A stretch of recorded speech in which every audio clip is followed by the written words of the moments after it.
Our film project, The Emperor of All Maladies, is about as close to the bone as filmmaking gets for me. Cancer has been a huge part of my life. There is never a moment in my awareness as a human being that I didn't know that something was desperately wrong with my mother. 2.5, 3 years old, she was sick with cancer. She died when I was 11, almost 12 years old. The reason why I do what I do comes from this illness and this death and watching it happen. So in a way, as much as you want to move away from it, you have to move towards it. One of my patients asked me a very simple question: what is it that I'm fighting?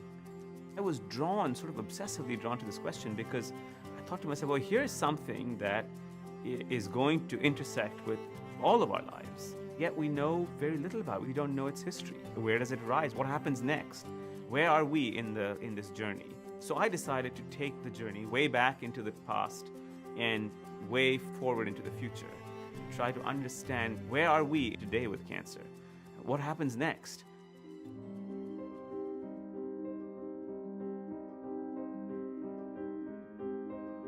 When I was growing up, I had an aunt who developed cancer, and she was hidden in the attic. People were ashamed if they had it. Nobody wanted to be seen if they had it. I went to medical school from 48 to 52, and at that time, we were told you don't tell patients that they have cancer because it's inhuman. It would be cruel to do so. I remember one girl, I remember she looked at me, I'm dying. Can't you save me, Dr. Pinko? Can't you save me?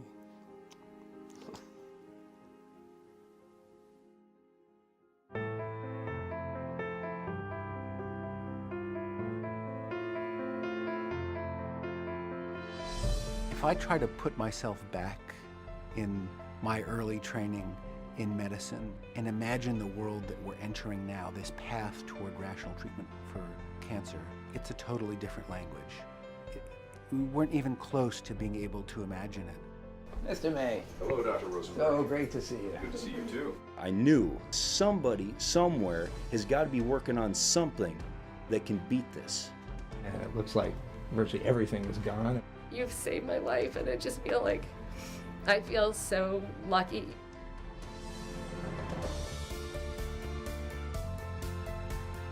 Supercell is coming back. All right, dear. Right here, little buggers. This is it. Right in this area. A chance at a cure lies in a petri dish. I can't imagine for any of us to be able to do this job in a sustained way without having the ability to find what is hopeful in every situation. You want to see that? Yeah. This is the before picture. That was her tumor 6 weeks ago. You see how much smaller it's gotten? Yeah. Way to go. There are some oncologists who drop out of oncology. They say the tragedy of losing patients is too difficult for them. I've lost a lot of patients because I've been around a long time, and it is difficult. But I haven't lost my ability to say this is a step on the road to eventual success. And if I am not successful, my successors will be successful. You have to believe in the future, and I do.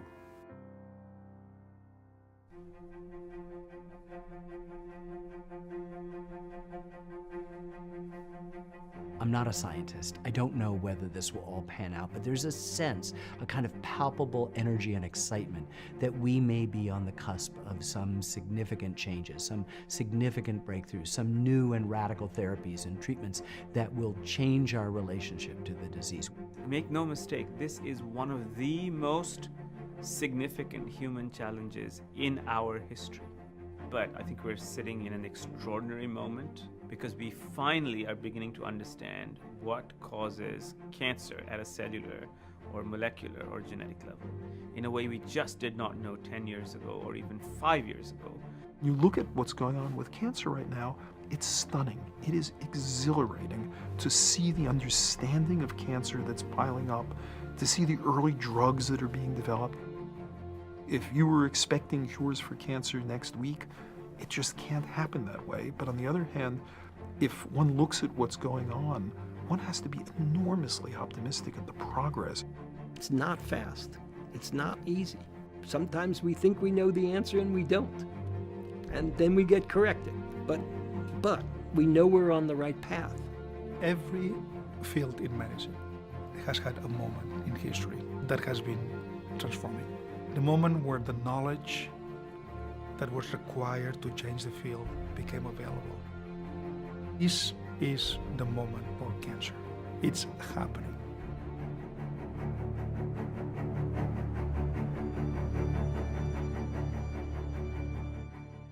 Hi there, everybody, and good afternoon. I am David Gillette, and I am talking to you today from Twin Cities Public Television in St. Paul, Minnesota. I want to welcome you to a new initiative TPT is launching.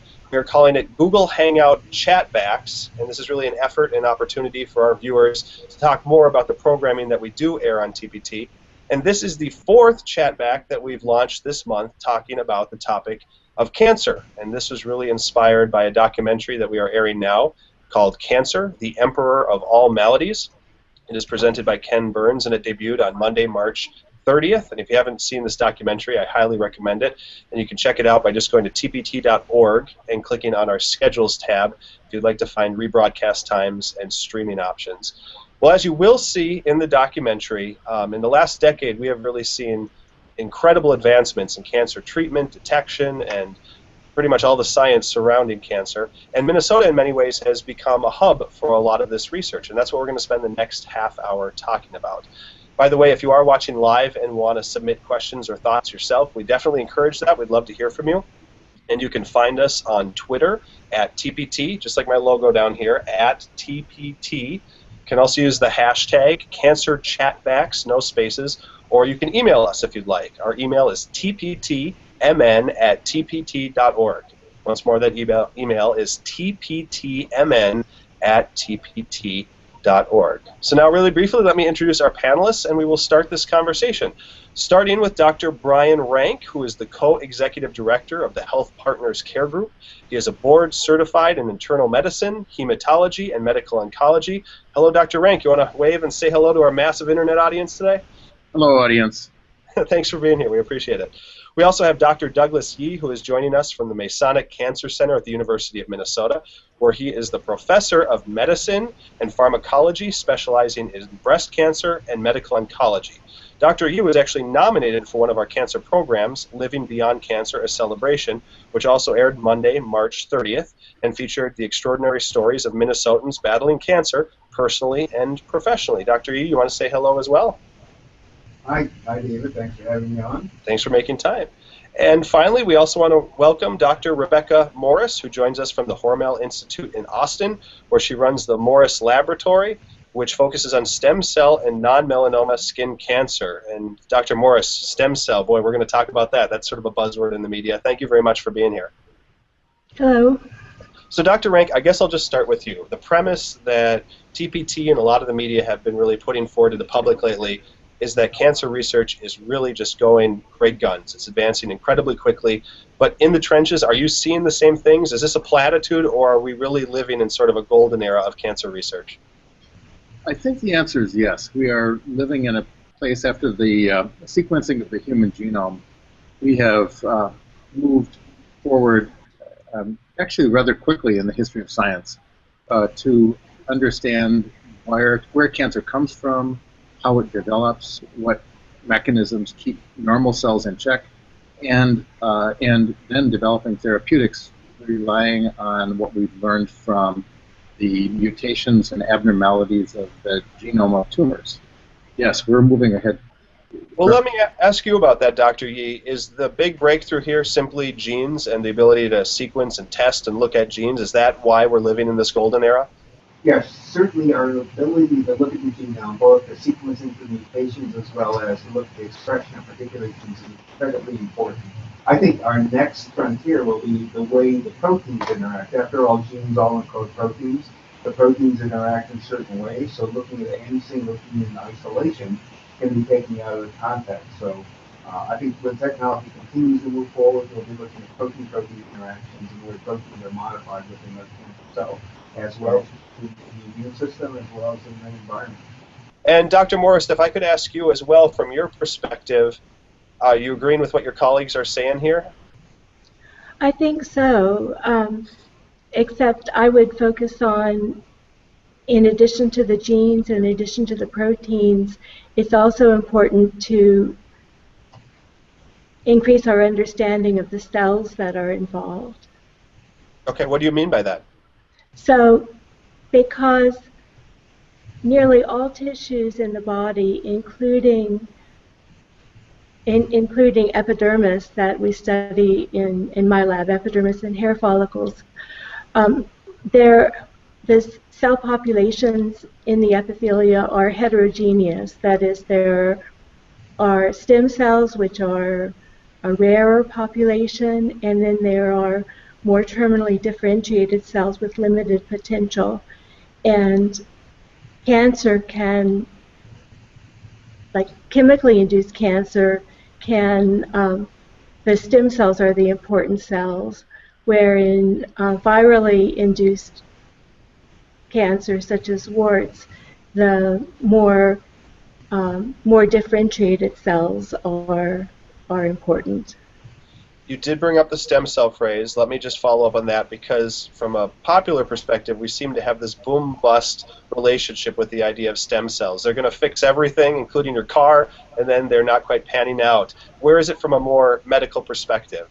Well, there are actually three basic types of stem cells. There are the embryonic stem cells, with which many people are familiar, that are derived from embryos.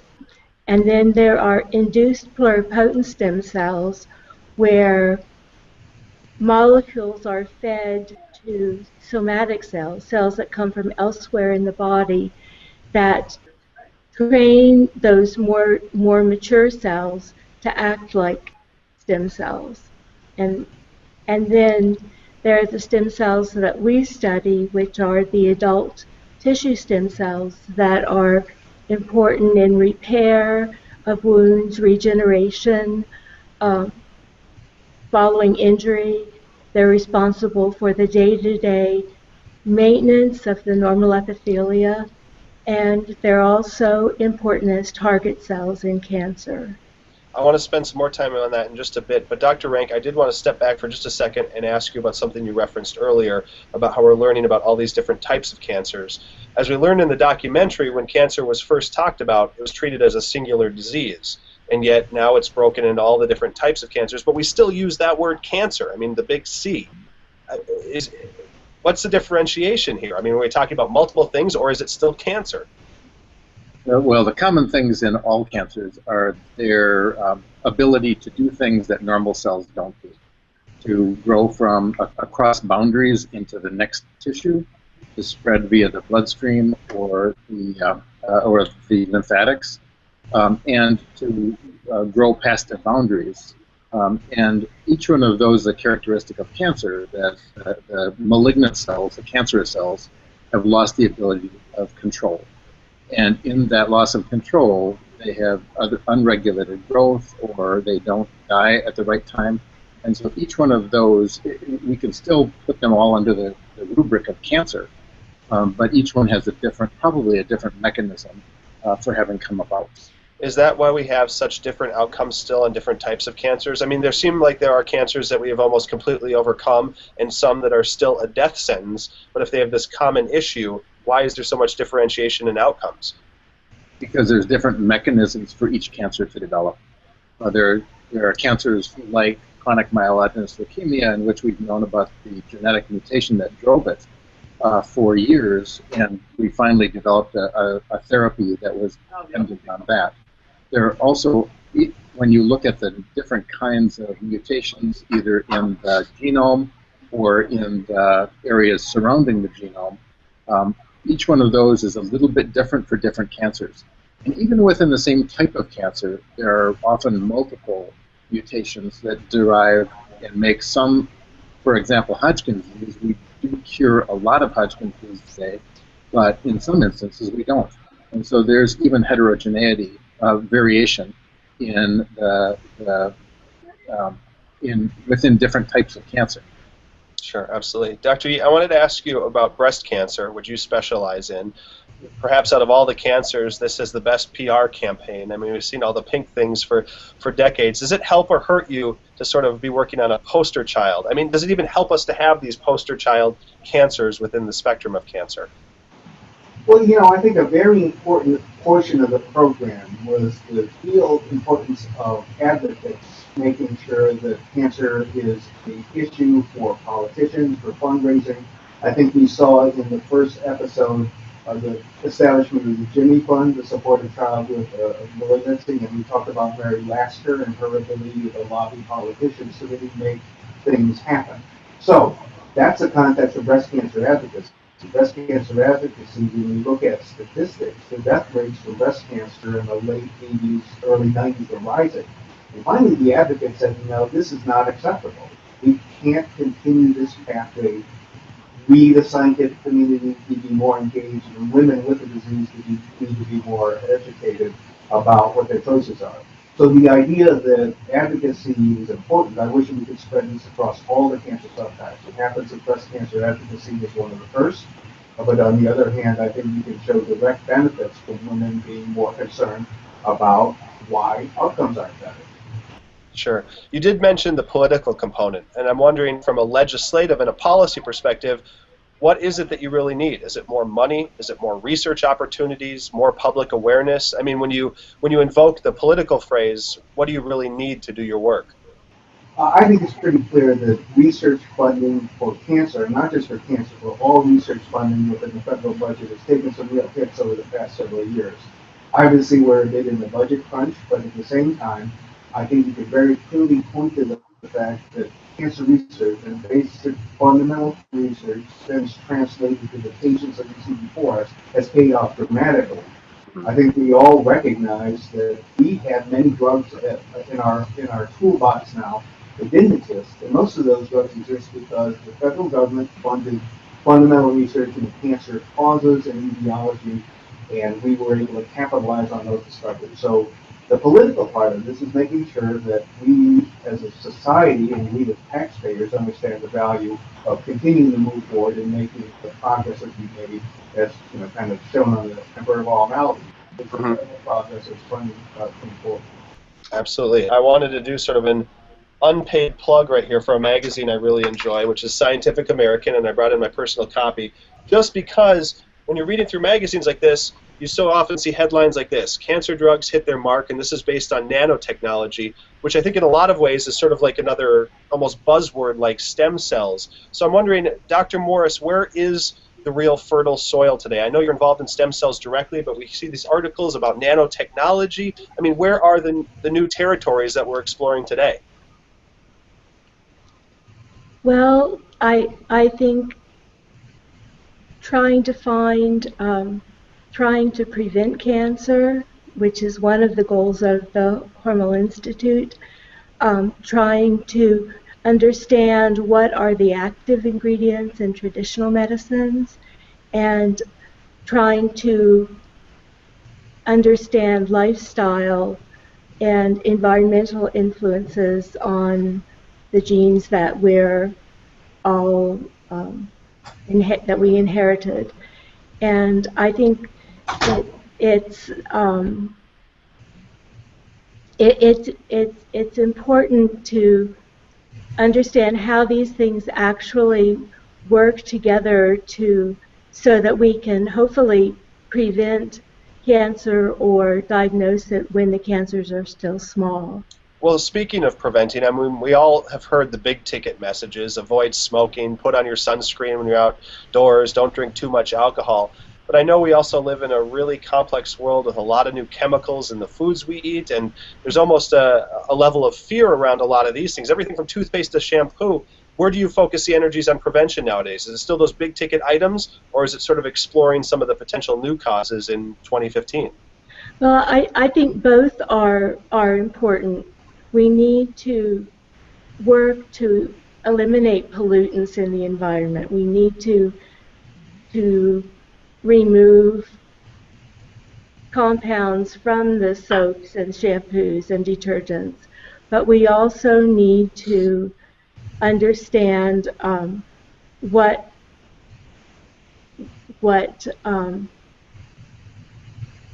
we can do with the foods we eat and with our lifestyle to moderate cancer. We need to learn exactly what these things are doing to the cells and to the genes and to the proteins. How does the public sort that out, Dr. Rank? I mean, we hear these things that we should but we're busy people. We shop for the food that's available at the grocery store. How can an individual navigate a lot of those issues? I mean, no one wants to receive a cancer diagnosis, but how do you do that for yourself? Well, I actually think Dr.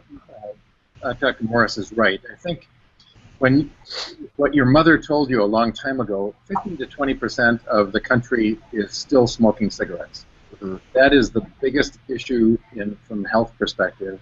Every other day you find out something epidemiologically that might or might not be linked to some form of cancer. And that's epidemiologic data. Very infrequently do we find causal data that tell us exactly how things happen. And so I think going back, and the things that you said, not smoking is really big. And still I think in Minnesota 15% of people still smoke.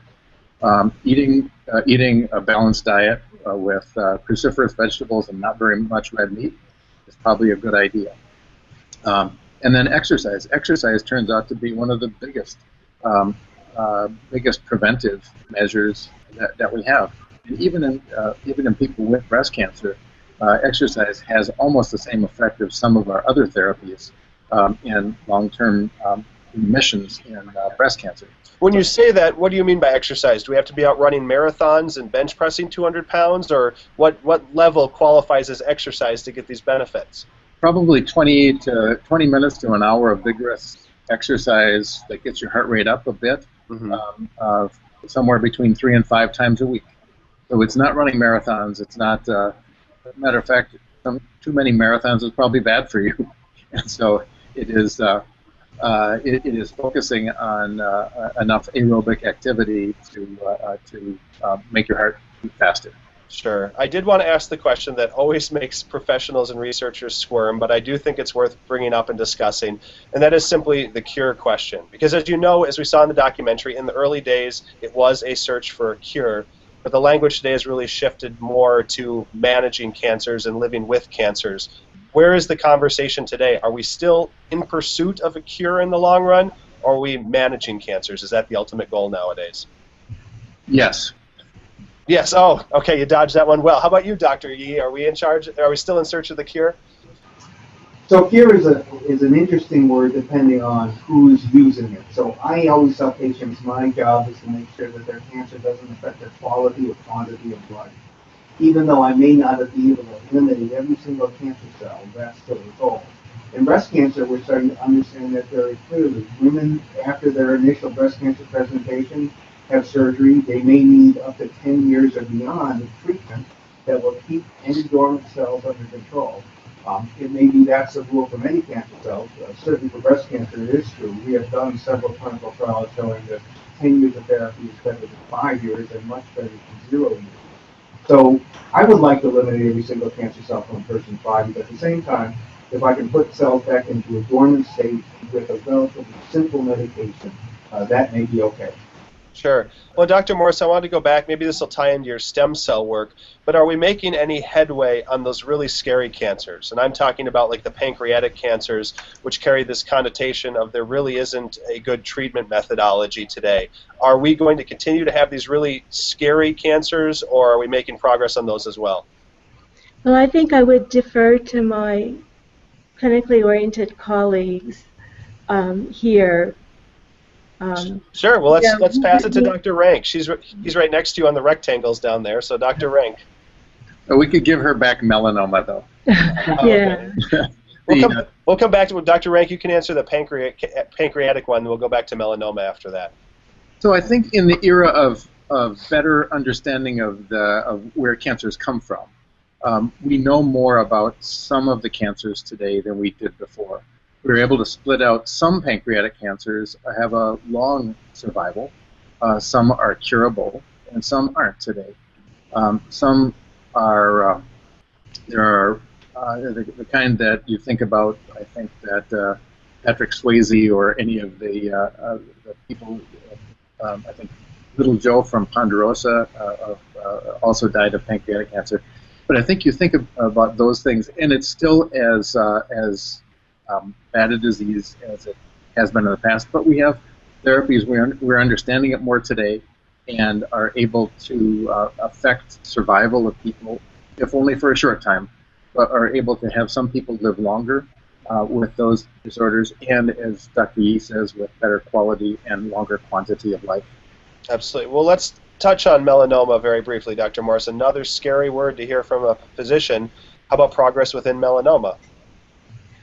Well, I think there is progress in melanoma. There's also, although we want to cure melanomas, we also want to educate people about their sun exposure. Okay, so continued education. I did want to ask, I guess all three of you, maybe I'll start with Dr. Yee, about chemotherapy. Another one of these articles I've read says that there's new technologies to help zero in chemotherapy treatment, and yet just in my own personal perception, in some ways chemotherapy seems like a very blunt stick. You know, with all the genetic tools we have today, we're still kind of whacking at it with radiation, and I realize that's sort of an editorial position, but it seems blunt. Is chemotherapy really part of our arsenal for the foreseeable future? Dr. Yee? So in the Emperor Ball maladies, the beginning sequence was on Dr. Farber's use of aminopterin in the treatment of a child with leukemia. One of the reasons he picked that drug is because it interferes with the synthesis of DNA. So we understand the synthesis of DNA is required for all cancer cells to proliferate. The bad part about those drugs is they're not very specific. Many types of cells need to synthesize DNA. So when we give drugs like that, we see side effects. So I think last night showed you see hair loss, you see a lot of other things that are associated with inhibiting DNA synthesis within the tumor cell as well as within the normal tissues of the patient. I think the thing that's very promising, and you touched on this a little bit, some of it might be nanotechnology, but the idea that you can couple chemotherapy to very targeted drugs. One of the first several examples of that have been targeted chemotherapy with antibodies that will deliver the chemotherapy directly to only the tumor cells that are bearing the specific antigen. In breast cancer, the example of that is a drug called TDM1. It has a trade name, but we call it its fancy name is beta-trastuzumab emtansine, but no one can pronounce that, so we call it TDM1. And that's a drug that took a chemotherapy and enhancing and made cancer nodes that were impossible to give to a patient just in an IV form. But when you couple it with the targeted agent to an antibody, there's several other strategies going forward with nanoparticles, putting the drug in a little bubble, and then attaching a linker to that bubble and making sure it goes directly to the tumor cell. I think those are very promising. Certainly, I don't think chemotherapy is going to go away anytime soon, but on the other hand, we have to come up with better ways to deliver. Sure, but so in theory, if these technologies continue to develop as you're projecting, could you reach a point where you wouldn't even really know as a patient that you're necessarily going through a chemotherapy regimen? Would it be so unintrusive that that quality of life you referenced could really be maintained even though you are still... Absolutely. Okay, great. I wanted to ask you all as well about the pace of change. As we framed it at the beginning of this conversation, we've seen an extraordinary decade. Can that pace really continue? I mean, is the genetic breakthrough given us sort of an exciting decade and now we're going to return to a stasis, or is the trajectory going to continue on? Are we still living in exciting times, Dr. Rank? Yes, we're living in exciting times. I think the pace of change will continue to accelerate, just because we have better techniques for identifying the basic cause of the cancers, and our ability as a country to think through how do we build the therapeutics based upon what we know drives the cancer is accelerating much more rapidly than it was than certainly when the first 50 years of cancer therapy. I want to go back and answer Doug's question too, because the question of chemotherapy, of what is chemotherapy, is it any chemical that has to do with the change of a growth or controlling of a cancer? And we have many therapies today that are relatively non-toxic, totally allow people to live a normal And Gleevec for CML is a really good example that is relatively non-toxic, allows people to live. And formerly we used to have to do bone marrow transplant, or the disease was uniformly lethal. Today it's basically a pill a day for most folks with it. And so I think the issue of is this any therapy that has to do with controlling cancer, and that would be the hormones in breast cancer, it would be specific antibodies in lymphomas, lots of things that are relatively non-toxic and have limited impact on a patient's and toxicity of a patient, and allows them to live a much more normal life. And we, in personalized therapy, we have more and more identified ways to, for that specific patient, that specific malignancy, to develop highly personalized therapies for them. Absolutely. And I want to come back to personalized treatments in just a bit, but I did, Dr. Morris, want to circle back to stem cells and touch on the very public debate we've been having the last few years that entered policy circles about how we should be able to use stem cells, how we harvest them. And then we heard news that maybe new types of stem cells didn't have the same debates as you referenced earlier. I'm just curious, from a pure research perspective, how much did that public policy debate slow or inhibit, or maybe in ways I don't understand even lend advantage to your research? How did that public debate influence what you do around stem cells? Well, it did influence how, you know, how I work, because the embryonic stem cells, not only are they from embryos, they also turned out not to have the controlled therapeutic potential that seemed to be so very promising. Is that a way of saying there was maybe a bit too much hype around embryonic stem cells when they were first being researched? Yeah, I think so. But how could we have known that, you know, when we began that work? I think the area of adult tissue stem cells is very, very exciting, because not only are they targets for chemicals that induce cancer, they can also be targets for chemicals that prevent and cure cancer. To Dr. Rank's point of personalized care, I'm wondering how that dovetails with stem cells. I mean, ultimately, as we pursue these technologies, will your own genetic DNA, your own stem cells, be the key to your own treatment? Is that how it'll eventually work? Will your own care come from within your body, so to speak? I think that would be a wonderful goal, to be able to accomplish that, to be able to correct the cells that go bad and have them be able to regenerate a normal tissue. Sure. I think that would be really, really exciting. So, Dr. Rank, to your point of personalized care, what does that really mean today? A new patient comes in with a form of cancer, and you want to launch a personalized care regimen. Are you sequencing their genome as a first step? What are you doing to deliver personalized care? Well, for us oncologists, we have 60 or 70 years worth of clinical trials to help us understand what the right care for the right patient at the right time and what works. And so we've been doing personalized medicine. Dr. Yu's been very at the forefront of that, of when do you use hormones, when do you use chemotherapy, when do you use radiation. And that's dependent, that is highly dependent on a personal, it's not a sledgehammer. It is, a woman doesn't have breast cancer. She has estrogen receptor positive or negative. She has HER2 receptor positive or negative. She has a 3-centimeter tumor or node positive. She has it limited to the breast alone or metastatic.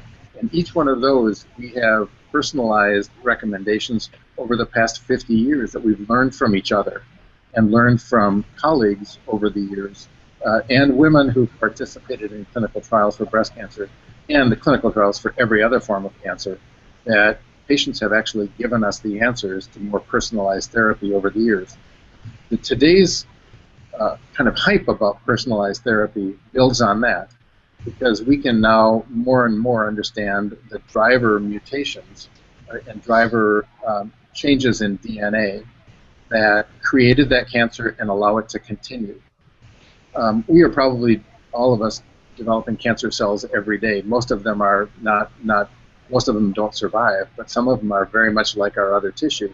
And to be able to find the mutation that drives that, or multiple mutations that drive that, and to concoct a specific, more specific and less toxic therapy for that is what we now call personalized therapy.